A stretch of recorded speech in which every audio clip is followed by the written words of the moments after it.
Ya, Bu. Bulan Dzulhijjah kesibukannya apa nih? Menyiapkan bumbunya ya. Jadi bapak-bapak nanti akan membeli korban proses, ibu-ibu menyiapkan bumbu. Biasanya Ibu RT. Boleh nggak apa-apa, jeroannya diambil sebagian diproses buat dimakan. Itu kesibukannya ibu. Hadirat yang dirahmati Allah SWT, sedikit menyampaikan di bulan Dzulhijjah ini ya pahala yang luar biasa. Mari kita bersama-sama hayati. Kita sudah tua belum? Bu, yang masih muda ada nggak? Hah? Bu, yang masih muda ngaji di sini ada nggak? Nggak ada ya. Adanya nenek-nenek semua. Ya nggak apa-apa. Untuk bekal besok di akhir. Oh nenek-nenek kok ngaji apa bisa? Ya menyimpan pelajaran masuk ke otak. Nggak apa-apa. Pinter tidak wajib. Yang wajib adalah menuntut ilmu. Untuk bola berjalan yang disampaikan itu didengerin, ustaz didengerin, hilang keluar dari musola ilmu. Nggak apa-apa. Yang nggak hilang itu adalah pahalanya. Walaupun nggak ngelakuin, kalau sudah benar haji, pahalanya luar biasa. Nih, saya kasih kunci untuk amalia soleh ibu-ibu. Kalau bapak-bapak di bulan Dzulhijjah sibuk menyiapkan hewan kurbannya dan proses, kalau ibu-ibu menyiapkan amalannya. Amal apa yang kita harus tempuh di dalam bulan Dzulhijjah ini? Yang tentunya amalan sedikit, Bu. Amalan sedikit tapi pahalanya luar biasa. Contoh, orang yang gak berangkat ke musola, apakah di rumah ikut baca? Tidak. Belum tentu. Orang yang gak ngaji, apakah ikut mendengarkan? Fokus dengan ngajinya? Tidak. Bahkan pun sibuk dengan kesibukan yang lain.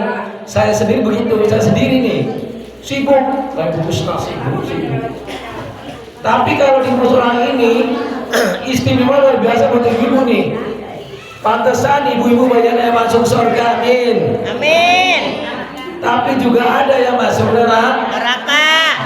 Padahal setiap hari ngaji pahalanya luar biasa, amalannya luar biasa, amal soleh, amalia yang dicintai, disukai Allah Ta'ala akan hilang sekejap. Betul? Hah? Betul? Hilang kenapa? Seandainya udah ngaji payah-payah, capek-capek di rumah bantah mas suami. Dulu, diperintah suami kebaikan gak mau, malah bahkan bentak, betul ada? Ada di sini. Tidak ada, alhamdulillah. Ditempuh dengan tidak berbakti kepada suami, bantah sama suami, bahkan pun bawel, maka ketutup kepalanya dengan kejelekan. Yang bagus bagaimana? Ngajinya rutin, amalkan, diamalkan, terus sama suami berarti disuruh nurut. Kewajiban istri adalah nurut, alor-alor ngidul, ngetan-ngetan bulon. Itu yang punya suami. Ya ada punya suami semua yang heran. Ibu-ibu dapat Allah SWT. Ini ada suatu amalia di bulan Dzulhijjah ini, Bu. Ya. Nih, saya kasih kuncinya. Ibu sudah berbakti kepada suami, itu luar biasa. Kewajiban sebagai istri. Nah, amalia untuk istri paling luar biasa, tambah supaya aku nggak masuk neraka. Soalnya di neraka besok banyak. Di neraka, penghuni neraka adalah sebagian paling besar adalah wanita. Nah ini supaya mengurangi penghuni neraka, kita dilakukan dengan amal soleh. Rasulullah SAW bersabda, ini kita Rasul yang tahu persis kelakuan Rasul adalah Siti Khadijah, istri yang tercinta. Siti Khadijah. Terus istri sama Nabi sama lagi Siti Rokaya. Rona. Siti Rokaya. Itu istrinya Kanjeng Nabi. Nah, kalau istilah Mbak Siti Umi aja Siti orang Rasul bersabda di dalam kitab hadisnya begini. Ini untuk motivasi kita sekalian buat ibu-ibu. Ya bapak-bapak juga. Prosesnya ibu-ibu karena membantu kepada proses suami. Mamin ayamin ngamal. As-solihu fiha ahabbu ila Allah Ta'ala. Tahu Bu? Tahu artinya enggak Bu? Hah? Tahu. Alhamdulillah Bu. Bisa yang tahu diterangkan. Min hadhil ayami, yani ayami asri Dzulhijjah. Qalu wala jihadu fi sabilillah. Qala wala jihadu fi sabilillah illa rajulun kharaja bi nafsihi wa malihi falam yarji'u bidzalik. Nih. Ceritanya kan begini nih. Menyampaikan kepada umatku. Tidak ada hari yang paling baik, tiada hari amalan yang paling solehah. Tiada hari amal yang paling solehah. Ya, ahabu ilallah kecuali ya min hadhil ayami amalan yang soleh yang dicintai oleh Allah Subhanahu wa taala adalah termasuk min ayami hadhil ayami yakni ayamil asri Dzulhijjah. Amalan yang disukai amalan ini adalah di bulan 10 hari bulan Dzulhijjah. Di sini dikatakan awalu min ayami syahri min Dzulhijjah. Awal 10 hari dari bulan Dzulhijjah. Apa yang kita harus diamalkan di bulan Dzulhijjah ini Bu? 10 hari awal tanggal 1, 2, 3, 4 genap 7 apa 7 8 9 terus 10 apa? Sudah 10 apa? 9, 8 Oh 9 ya maaf 10 ya 9, 8 sama 9 10 kan sholatnya di sini min dilatin asyri Dzulhijjah 10 amalan yang paling disukai oleh Allah 10.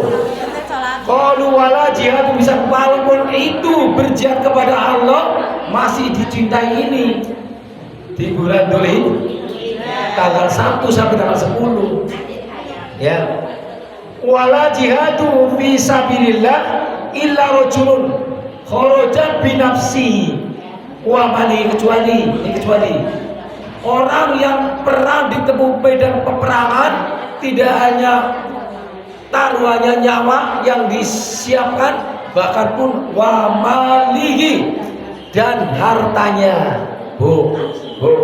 Kalau ibu berjihad kayaknya enggak ketemu di sana tembak duluan. Lah ini di sini wa malihi falam yarji bidzalik. Orang yang jihad bahkan pun harta bendanya buat berjihad kepada Allah Subhanahu. Artinya barang siapa beramal bersedekah di bulan Dzulhijjah 10 hari ya itu amalan pekerjaan yang paling disukai oleh Allah Subhanahu. Berarti pahala 1. Tadi ada yang memberikan makanan ya mudah-mudahan ini tepat dengan hadisnya. Berjihad dengan amal-amalnya, dengan hartanya, maka itu adalah pekerjaan yang dicintai oleh Allah Subhanahu. Barang siapa yang dicintai oleh Allah Subhanahu wa taala, maka segala-galanya mudah. Minta apa dikabulkan. Betul Bu? Betul. Ibu-ibu punya hajat di bulan Dzulhijjah dikabul. Alhamdulillah. Kenapa dikabul? Karena di bulan Dzulhijjah ini adalah termasuk istimewa, amal yang paling disukai. Bahkan pun tidak itu aja yang paling disukai dan paling dikabul. Karena bulan Dzulhijjah adalah termasuk bulannya Allah. Termasuk adalah bulan yang mempunyai nadar. Kalau ibu kepengen dikabul, jalankan nadarnya. Bu, besok saya mau korban nadar. Kalau udah nadar, terus ibu korban, nggak boleh makan dagingnya, Bu. Dagingnya lain aja, ya. Nah ini karena terkabulnya seperti terkabulnya Kanjeng Nabi Ibrahim. Kanjeng Nabi Ibrahim sudah dikabul oleh Allah Subhanahu wa taala, ditagih. Pas waktu Kanjeng Nabi Ibrahim punya harta benda banyak banget kambing, dikorbankan semua. Kanjeng Nabi Ibrahim dipuja oleh masyarakat, oleh umatnya. Semua manusia memuji, alhamdulillah Kanjeng Nabi Ibrahim bisa korban sebanyak itu, kambing dikorbankan semua. Kalau ibu-ibu dikatakan begitu jadi fitnah enggak? Bu, kalau dipuja seperti itu kira-kira manusia biasa menjadi fitnah enggak? Bisa menjadi fitnah akhirat. Dipuja, ya Allah, aku ya bisa banget. Aku dipuja sama si ibu RT, korban banyak bangga. Dia punya rasa bangga, terus besar hatinya. Itu menjadi fitnah di akhir. Bukannya dapat pahala, malah mendapat dosa. Itu fitnah akhirat. Dipuja terus bangga, ya kan? Bangga pada akhirat, jadi terus bangga banget aku punya korban. Tapi Kanjeng Nabi untuk motivasi bangga, bangganya Kanjeng Nabi Ibrahim sampai mengatakan begini, apalagi cuman kambing buat kurban, apalagi cuman onta, sapi dan kerbau buat kurban, apalagi itu seandainya ini nadir Bu, seandainya aku punya anak laki-laki mau saya korbankan gitu Bu, apalagi cuman sedekah 500.000, seandainya 1 miliar saya sedekahkan. Itu Kanjeng Nabi Ibrahim. Kita ikuti dengan jejak Kanjeng Nabi Ibrahim. Dipuja oleh masyarakat, bangga, tapi bangganya Kanjeng Nabi buat akhirat, bukan menjadi fitnah. Kebanggaan jadi takabur, besar hatinya jadi fitnah, gak dapat pahala. Tapi Kanjeng Nabi Ibrahim malah begini, aku cuman kambing, seandainya anak saya korbankan. Kata-kata begitu Kanjeng Nabi Ibrahim punya nadar. Punya nadarnya begini, setelah Allah mengabulkan Kanjeng Nabi Ibrahim, anak satu-satunya semata wayang laki-laki ganteng, pinter, cerdas, soleh dikorbankan. Ditagih Allah. Malam ke-8 Kanjeng Nabi Ibrahim ditagih oleh Allah SWT. Hei Ibrahim, mana janjimu? Katanya kalau memang punya anak mau dikorbankan, tidak hanya sapi, kambing, anak korbankan. Ayo lakukanlah Kanjeng Nabi Ibrahim. Kanjeng Nabi Ibrahim bangun tengah malam. Setelah bangun mikir-mikir, ini benar atau tidak? Ini benar atau tidak? Masa anak mau dikorbankan? Tapi pernah ngucap di mata umum seperti itu. Bu, itu tanggal berapa Bu? Mimpi tanggal 8 Kanjeng Nabi Ibrahim mimpi ditagih oleh Allah Ta'ala suruh mengorbankan Kanjeng Nabi Ismail. Maka dari itu barang siapa puasa tanggal 8 doanya dikabul, amin. Pasti dengan nadarnya Kanjeng Nabi dan Allah mengingatkan Kanjeng Nabi di tanggal 8 bulan Dzulhijjah. Maka dari itu dikatakan hari Tarwiyah. Apa hari Tarwiyah itu? Hari Tarwiyah adalah termasuk hari yang penuh dengan ragu-ragu. Ragu-ragu, iya apa enggak? Seperti sholat. Aku sholat udah 4 rakaat, tapi ragu-ragu sholat isya berapa rakaat aja. Aduh, 3 4 3 4. Jangan pikir lama-lama, tentukan, pastikan iyalah aku lagi 3, padahal sudah 4 rakaat. Terus ibu lakukan 100 rakaat lagi, tapi keyakinan ibu adalah lagi 3 rakaat tambah 1 berarti 4 rakaat, padahal itu sudah melakukan 4 rakaat. Ibu tambah 1 lagi jadi 5 rakaat. Batal nggak bu? Ya, karena itu adalah tarwi, ragu-ragu. Dipastir kalau ragu-ragu mendingan ditambah daripada dikur. Dan bagaimana kalau sebenarnya makmum begitu? Aku udah yakin 4 rakaat, ibu nunggu. Imamnya 5 rakaat nih. Imamnya 5 rakaat karena ragu-ragu masih 3 rakaat, tambah 1 rakaat, ibu yakin aku tambah 1 rakaat. Ibu yakin 4 rakaat. Kalau ibu jamaah ngikutin dia imam 5 rakaat, hukumnya malah karena apa? Nambahin rukun. Orang sholat yang nambahin rukun dengan sengaja hukumnya tahan sampai imam baca Fatihah, ruku dan sujud sampai tahiyat, ibu tahan tahiyat aja sampai baca banget nih. Tahiyat itu udah dibaca. Ya imamnya lagi baca Fatihah, ibu udah baca tahiyat. Batal enggak? Ayo, batal enggak? Enggak batal. Yang membatalkan mendahulukan rukun, mendahulukan di dalam sholat adalah fi'li. Perhatikan, fi'liyah, pekerjaan, gerak, gerik. Kalau bacaan tidak membatal.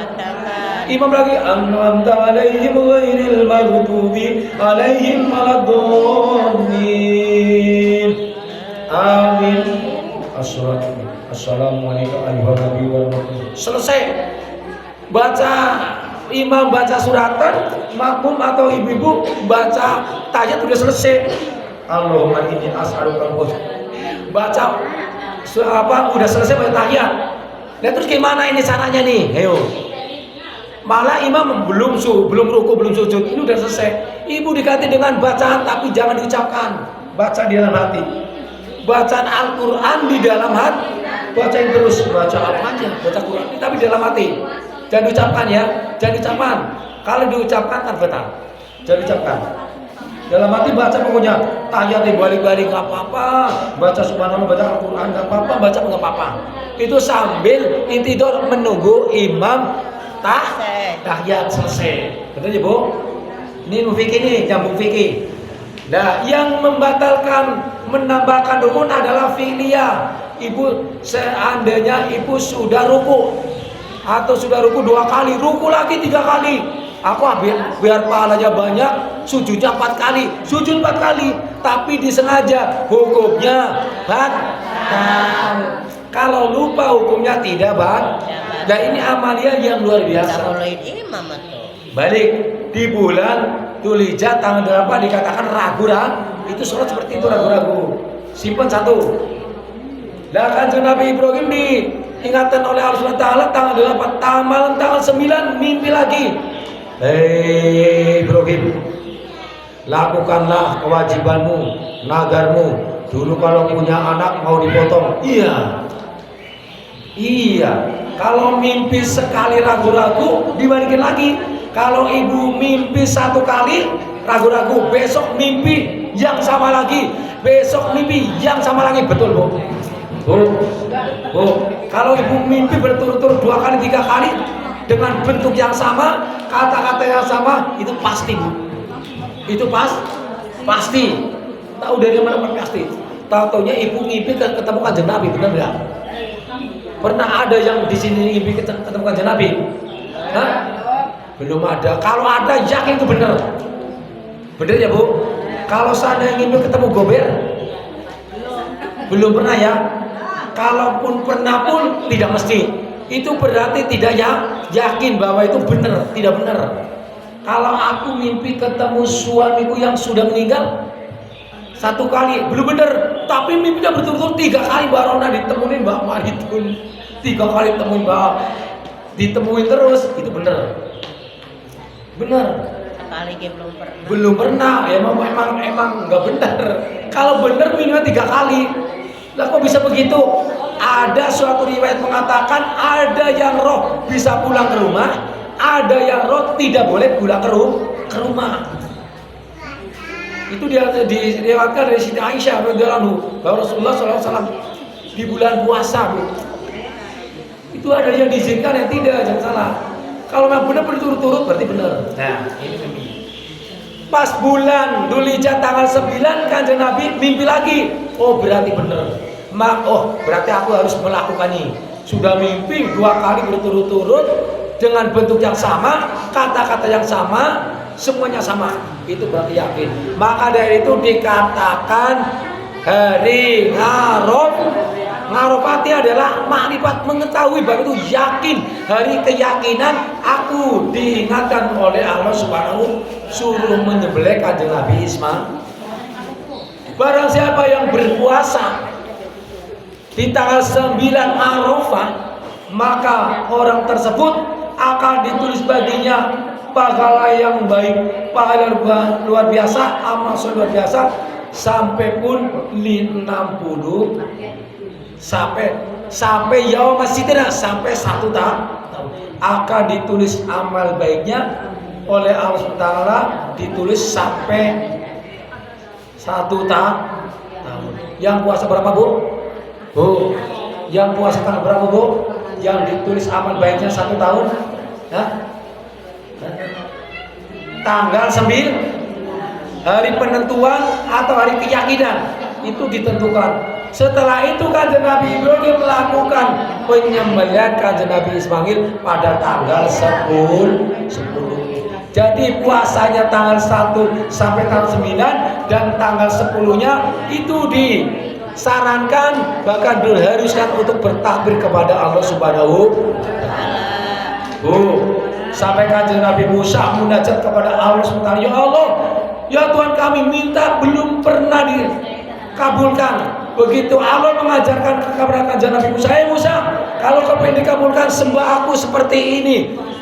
Wala pada bulan Dzulhijjah, dari bulan Dzulhijjah, 10 hari bulan Dzulhijjah, berdoa seperti ini. Musa, amalkanlah, baca kalimat thayyibah, lafalnya la ilaha illallah Muhammadur Rasul. Itu Allah mengajarkan Nabi Musa. Untuk diantara kita sekalian diperbanyak bulan Dzulhijjah, amalan ibu-ibu prosesnya membaca kalimat thayyibah. Seperti apa mah pahalanya kalimat thayyibah pada jamaah? La ilaha illallah Muhammadur Rasul. Allah menyampaikan, seandainya Kanjeng Nabi Musa mau membaca seperti itu beserta umatmu, Allah akan mengabulkan. Isinya 7 langit, bumi, 7 langit, neraka, satu isinya 7 langit, satu isinya neraka. Kalau memang taruh di dalam neraka, lafal la ilaha illallah Muhammadur Rasulullah akan lebih berat daripada isinya 7 neraka dan isinya 7 langit dan bumi. Berarti luar biasa pahalanya lafal la ilaha illallah. Kenapa dikatakan seperti itu? Kalimat la ilaha illallah adalah kalimat Islam yang mengislamkan kita menjadi orang yang benar, termasuk menjadi umat Kanjeng Nabi, dan mengimankan kita menjadi orang yang beriman. Artinya takwa, mempertahankan diri, bahwa tekad takwa kepada Allah Subhanahu wa taala. Islam, iman, dan takwa, ketambahan ihsan. Ihsan itu adalah termasuk pengamalan bulan Dzulhijjah tanggal 10. Kita berbanyak kalimat thayyibah, la ilaha illallah, la ilaha illallah, la ilaha illallah Muhammadur Rasulullah. Ya Allah, ya Rahman, ya Rahim, ya Rahman, ya Rahim, ya Rahim, mujibasa ini. Seandainya di bulan Dzulhijjah 10 hari ada yang melaksanakan sholat malam. Di malam itu juga kita ibaratkan seperti malamnya terkabulnya malam Lailatul Qadar. Berarti istimewa. Hari tanggal bulan yang dicintai, amal kita, amal soleh kita adalah termasuk 10 hari bulan Dzulhijjah. Yang sholat malam mudah-mudahan dikabul oleh Allah Ta'ala, diganti dengan pahala seperti pahalanya malam Lailatul Qadar. Kalau berpuasa di bulan Dzulhijjah tanggal 1 sampai tanggal 9. Kalau tanggal 1 sampai tanggal 9, tanggal 8 Tarwiyah. Kalau tanggal 8 Tarwiyah masih males, tanggal 10 Arafah, maka Allah akan mencatat baginya amal seperti amal kita. Amalnya 1 tahun. Amin Allahumma. Amin Allahumma. Itu pahalanya. Amalannya sedikit tapi pahalanya luar biasa. Ini untuk amal ibu-ibu, proses ibu-ibu di bulan Dzulhijjah. Jangan kalah sama amalia bapak menyiapkan untuk hewan korban, ibu menyiapkan bahan untuk doa korban, yaitu memperbanyak baca kalimat thayyibah, kalimat istighfar supaya diampuni Allah Ta'ala, dan baca sholawat. Mudah-mudahan apa yang kita laksanakan pada kesempatan bulan Dzulhijjah ini yang punya cita-cita dikabul oleh Allah Subhanahu wa Ta'ala. Mari kita bersolat bersama-sama. Mudah-mudahan apa yang kita amalkan pada kesempatan ini hari, yang mau mengerjakan melangkahkan kakinya untuk pergi ke mushola, mengkaji, menuntut ilmu, mudah-mudahan Allah mengampuni dosa-dosa kita, yang memberikan keberkahan hidupnya, panjang umurnya, sehat selalu, dan berkah umurnya, dan makan ilmunya, dan mudah-mudahan dikabulkan doanya, dan mudah-mudahan diterima amal solehnya, sehingga besok akhir ayat husnul khotimah, dan mudah-mudahan kita sekalian dijauhkan dari segala penyakit, segala musibah, segala rintangan. Tutup aibnya ya Allah, dan hilangkan aibnya, tutup fitnahnya, dan mudah-mudahan Allah memberikan keberkahan hidupnya, dijadikan keluarga kita yang sakinah mawaddah rahmah, yang punya keyakinan, punya keimanan, punya keislaman, dan punya keisanan. Mudah-mudahan apa yang kita cita-citakan diampuni dari segala dosa. Setelah diampuni, kita senantiasa dikurangi dari segala kesalahan. Kalau sudah dikurangi segala kesalahan, mudah-mudahan apa yang kita bentuk, apa yang kita ucapkan, apa yang kita niat dikabul, diterima insyaallah subhanahu wa ta'ala. Amin wa ilaihi maksudi Allah. Berita kematian ya Allah, antina Muhammad wa bikulli wa binafsi qurrata ya Allah rahim. Allah syahidina wa samina wa hadirina. Allahumma hadirin Allahumma inna a'udzubika bi kalimatin la ta'ati min ahli al-absari wa min dalal min nafsi wa dami wa lamil juludi wal muruqi wal nidami subhana man taqadu amran wa yakunu lahu kun fayakun. Allahu akbar, Allahu akbar, Allahu akbar, Allahu akbar, la ilaha illallah. Allahumma inna as'aluka bihaqqi ma qultu min hadhil kalimati ya Allah, ya Allah, ya Allah, ibni hawatina ya Allah, bidin wa dunya wal akhirah, wasakhir lana wa bublana wa layyin lana quluba ibadil ajmain bihaqqi bismillahirrahmanirrahim. Allahumma inna a'udzubika bi kalimati la tamati min awli al-absari wa min dailal qalbi nafsi wa dami wa labil juludi wal muruqi wa ghaibi subhanahu wa ta'ala amrun ayyakula lahu kun fayakun. Allahu akbar, Allahu akbar, Allahu akbar. Biromatri ya Rabbin summa ilahi nazara bi badarihim jama'a musalamin antu salima antu hafidu antu kuwata antu syafa'a antu barokah antu karomah antu sa'ada antu salama fiddin wa dunya wal akhirah bisiril fatihah. Alhamdulillah bismillahirrahmanirrahim. Alhamdulillah rabbil alamin maliki yaumiddin. Ya kana mudaya kana stamina siratal mustaqim siratal ladzina an'amta 'alaihim ghairil maghdubi 'alaihim waladdallin. Terima kasih, mohon maaf sekurang-kurangnya. Wabillahi taufiq wal hidayah. Wassalamualaikum warahmatullahi wabarakatuh. Sallallahu alaihi wa sallam.